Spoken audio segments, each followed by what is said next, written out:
It really is my pleasure to introduce Ernan Haruvy, Sandy Japp, who's up here, and Robert Zeithammer. Actually, the part about their abstract I'm most excited about. I'm excited about the whole thing, of course, but the part I'm most excited about is that seller channel choices are consistent with optimization. So maybe sellers do know some. Isn't it? It's in your abstract. You're looking at me, you give me this face, but you guys wrote that. I didn't write that. Anyway, that's the part I'm most excited about, and maybe they'll talk about it. Maybe they won't. But without further ado, I'll just write this and give Sandy it to you. Japp. Thanks, Eric. So I should tell you that this presentation is going to be one in three-part harmony. And so by that I mean that each of us will tell you just a little bit of what we believe will be a larger and more compelling, at least we find this a very compelling story for today.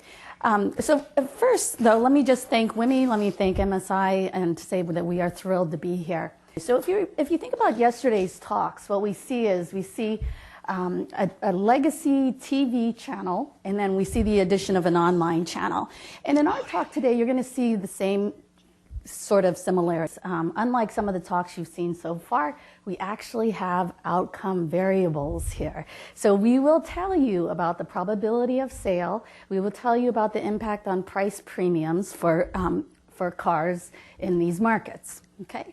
Another thing that's a little bit different here is we are going to cross over from the B2C world into the B2B world. Nothing to be afraid of. What I will tell you is that actually a lot of things really do generalize, especially since we're starting from this basic point of having a legacy channel and then the online channel as well. The one difference that we have here is, unlike regular consumers like you and I, the consumers or the buyers in this setting are very knowledgeable. Okay? They buy this product on a regular basis. They know what they're buying. And the other thing that's a little different here is we're going to take the perspective of the seller. So everything so far has been focused on the consumer, the buyer, using multiple channels. And from our perspective, what we want to talk about today is, well, what's the seller's decision? How does the seller determine which of these channels are the various routes to market that he can take? Okay? And the other thing that we'll do here that's a little bit different from what we've seen so far is that we're looking at the sales of multi-generational used products, okay? And what I mean by that is that every product may have a distinct variation in its quality, right? Like every used car is not identically the same. So the work you're going to see is work that actually is very generalizable to different kinds of markets where you would have used goods or products that would come out more than once. Okay, for example, markets for cars, right? Markets for homes, absolutely. Every home for sale is not exactly the same. Markets for dates. Okay, people vary, and there's a little bit of uncertain quality in who you're dating and going out with. So the used car market is probably one that you don't think about a lot. Certainly it's not as sexy as the new car market. You know, all our attention is here on the new vehicles and what's coming out of the big three in Japan. But the reality is that the used car market is about 24 times larger than the new car market in terms of volumes. And we're talking about big stakes here. Over 80,000 businesses that participate in this market, whether they're sellers, whether they're buyers, whether they're wholesalers, intermediaries of various forms, all of that is accounting for a lot of money. And this is really, in the car industry, this is really where the action is. And the way this market is basically structured, I would say like almost 90% of cars, of used cars, how they're sold is they're sent to some sort of auction intermediary. So here's the seller's decision. The seller is saying to himself, I've got 1 or 100 cars. How and where am I going to place this stuff? Which channel, physical or online? So if it decides to take the physical route, the physical process looks something like this. If I want to sell my car at auction, what I need to do is I need to bring my car to this auction lot. For each car, the condition of my car, which is usually graded on a scale of 0 to 5, with 0 being salvage, 0, 1 sort of salvage or parts, that's that end of it. And then 5 is like practically pristine, very low mileage, good condition. The buyers will come to the lots and they literally will kick the tires. When the cars come by, these cars are so good, they can just literally like run their finger along the top of the car and know whether or not it's been repainted. What happens then is that the auction begins.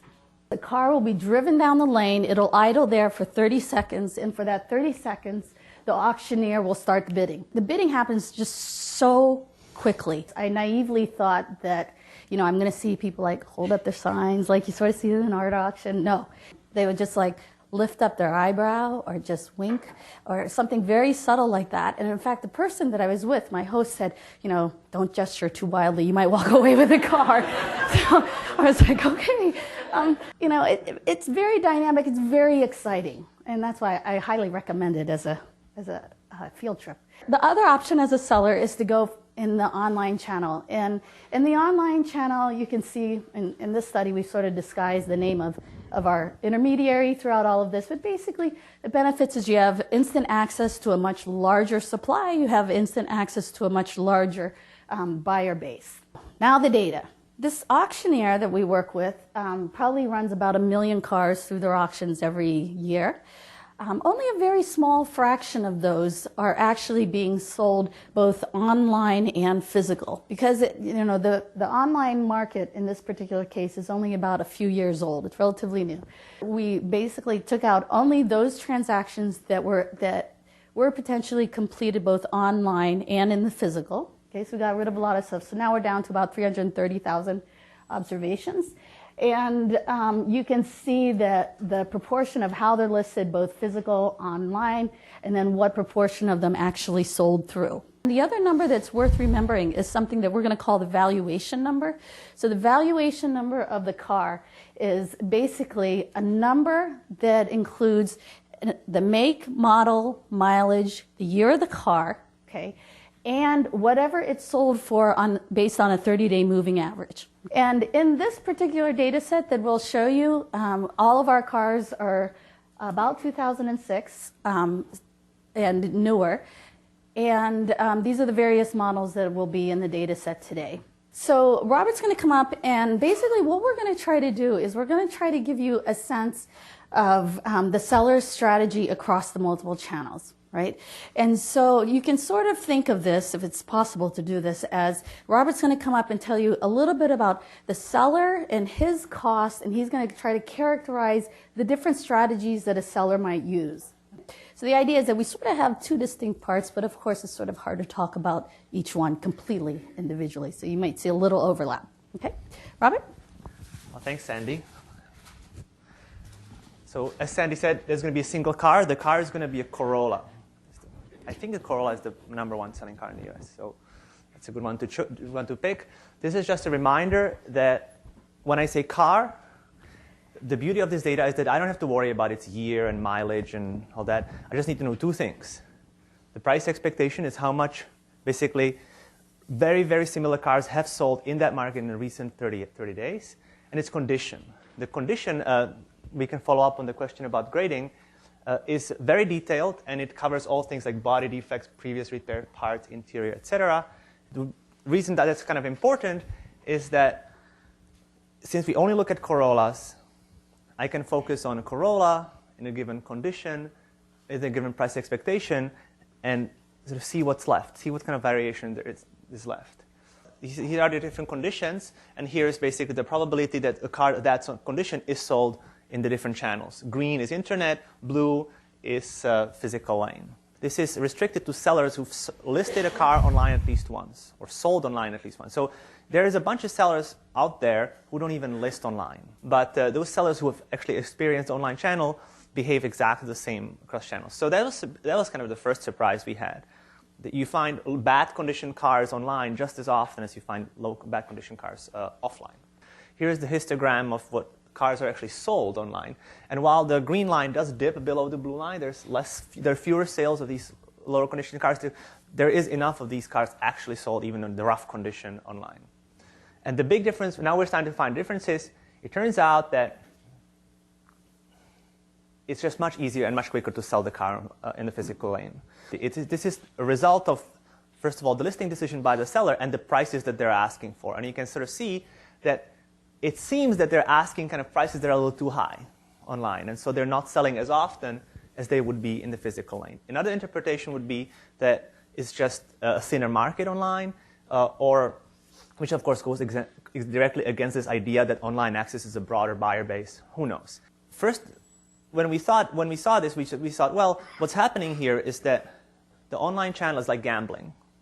So you have a car, you can just basically dump it into the physical lane and it sells.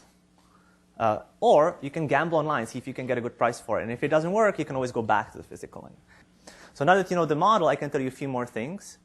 So first of all, what's the relationship between condition of the car and the price?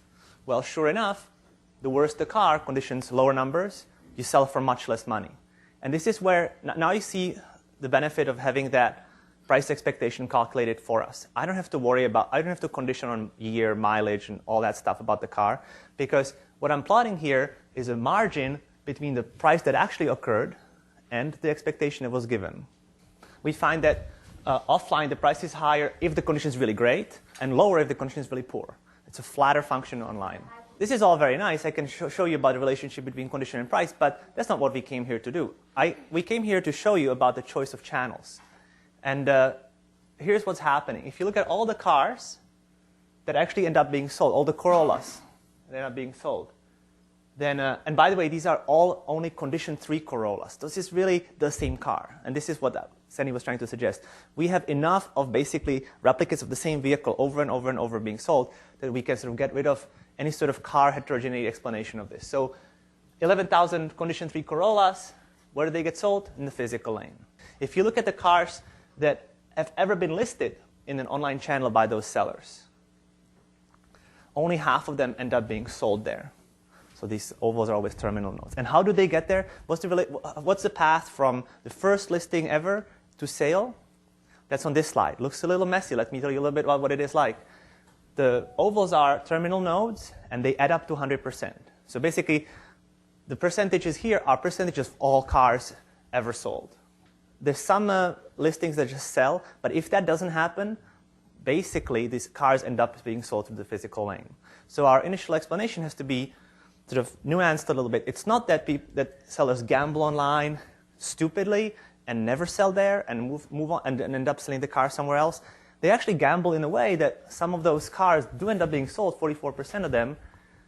But if that first contact doesn't deliver a sale, future doesn't deliver it either on the internet channel, and basically the blue physical channel sales is where these cars end up being sold. And I'm almost out of time, so I'm just gonna go to my main finding here. So the main finding is that this is an aggregation of two very different situations. So you can see that once the car is offered somewhere, be it in a physical lane or on the internet, and doesn't sell, if it then makes it to the internet, you're on the blue line. The probabilities are low and kind of weird. Good, they jump up and down. Whereas if this is the very first contact the car is making with the market, then actually you can sell it on the internet pretty well. And what we would like to do is, as a next step here, is to do a better model than just a sentence and try to back out what drives these distinctions across sellers, some sort of differences in costs, in inventories, or something like that. And with that, I'm going to hand it over to Ernan, and I think we have to move along.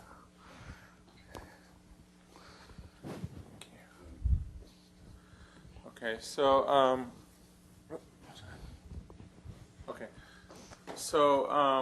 what Robert just talked about, well, he gave you the kind of big picture of what the data looks like. And there's basically two components to the model, or to the way we think about this story. One is that different sellers have different preferences over the channel because they have different costs. And the other is that different cars, depending on their condition and depending on how long they've been around and the seller has been trying to sell the car, have different expected profit on different channels. So I'm going to talk a little bit about that. The basic trade-off is between the expected premium that the car has and the expected probability of sale. Okay? The internet channel has a fairly low probability of sale. Now, this is over all the different models. So this is in the aggregate, 70% of all cars on the physical channel are sold, are sold right away. This is the probability of sale. So most cars that if you list a car on a physical channel, you're going to get rid of it instantly. On the other hand, you're going to be selling it on average at a little bit of a discount. And that's a pretty accurate estimate, okay? It's a pretty good estimate. So we're going to look at how we're going to try to improve a little bit on that estimate, and we'll have a little bit of an improvement. But really what we're going to focus on is on the trade-off. So you have a choice between selling the car right away at a discount or waiting for quite a long time and selling at a higher price. The main thing, this is one of the things that we looked at, is how many failures you've had. So the longer the car's been out there, it declines. Now, why is that? Probably because you can think of buyers as accumulating signals, or you can think of seller losing patience and just wanting to get rid of the car. But for whatever reason, the expected premium is declining for both the internet and the physical channel. But it's declining a lot faster for the physical channel. So if the car hasn't sold for a while, the expected premium drops much faster in the physical channel than in the internet channel. So the expected premium difference is increasing. So the conditions themselves,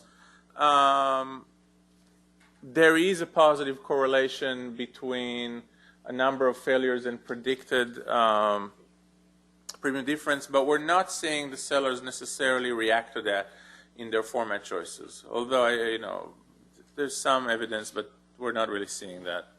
Even in the internet, the online channel, right away, like first listing, they're gone. If you take out that first listing, which I had to here because I'm talking about switching, conditional on not selling in the first listing, it drops too. You're not going to sell that for a long time. And at that point, after 5, and so each block here stands for 5 rounds, 5 trials.